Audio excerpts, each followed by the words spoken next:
Chers internautes et fidèles abonnés de Saint-Louis Online, bonjour et bienvenue dans ce flash d'information qui vous est présenté par Binta Diop. L'association SCAN veut faire de la presse un acteur de plaidoyer. Un club de presse a été créé samedi suite à des échanges entre des professionnels des médias à Saint-Louis et les responsables de l'association de solidarité sport culturel et artistique nationale. Insa Diagne, président de l'association et l'initiateur de cette démarche, exprime sa volonté d'engager la presse dans leurs activités afin qu'elle partage les mêmes messages que l'association au-delà de couvrir leurs activités. Massamba Thiam, journaliste sportif au ministère de l'Éducation nationale, a salué cette initiative comme une opportunité de renforcer les liens entre les acteurs de la presse et l'association LASCAN. Il est convaincu que ce cadre favorisera des discussions sur des questions sportives culturelles tels que les Jeux olympiques de la jeunesse de 2026, le développement sportif des enfants et l'impact positif que le sport peut avoir sur la jeunesse. 2 journalistes arrêtés pour avoir couvert l'expulsion forcée des habitants de Guet Ndar à Djougop ont été libérés. 20 familles risquent de passer la nuit à la Belle Étoile en plein hiver. Mansour Faye, le maire de Saint-Louis, et le commandant de la gendarmerie sont directement interpellés.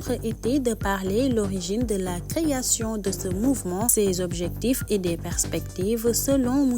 Nouafal, président provisoire de ce dit mouvement, impliquer la population de la ville tricentenaire dans les affaires de la cité et dans toutes les activités de la ville sera une cause à défendre. Le mouvement vise également à promouvoir la magnifique ville de Saint-Louis, à reconstruire son image et à raviver la culture locale. Son principal but est de contribuer au développement de Saint-Louis. Pour atteindre cet objectif, le mouvement prévoit la création de cellules de développement qui seront réparties dans toute la région de Saint-Louis, en particulier dans la commune de Saint-Louis. Ces cellules seront divisées en 4 groupes: éducation, environnement, santé et économie sociale. Le mouvement s'engage à participer au développement de la région de Saint-Louis dans le but de créer un meilleur Saint-Louis en incluant activement les jeunes dans les affaires de la cité. Le développement de la région de Saint-Louis est une préoccupation commune et il est essentiel que chacun s'implique personnellement. Le film documentaire Les moments de l'indépendance réalisé par Diabou Bessan a été projeté samedi soir à Saint-Louis dans le cadre de la célébration de la Nuit des idées. Ce film rend hommage à l'Union du Sénégal, une association féminine apolitique fondée en 1954 et reconnue en 1956, dont la présidente était Jeanne Martin Cissé. Il met en lumière le rôle crucial des femmes sénégalaises dans la lutte pour l'indépendance et leurs engagements pour l'émancipation de leur peuple. Le documentaire met en avant des figures telles que Yacine Boubou, Ndata Mbodj, Aline Sitoé Diatta, qui se sont distinguées par leur courage et leur patriotisme. Il évoque également Adja Rose Bass, militante de l'indépendance, emprisonnée avec Mamadou Dia lors des événements politiques de 1962. Lors d'un forum sur les obstacles à la génération de l'usage des contraceptifs, Taïma Djigen Ba, gynécologue obstétricienne au centre hospitalier régional de Saint-Louis, a exprimé sa préoccupation face à la persistance des décès maternels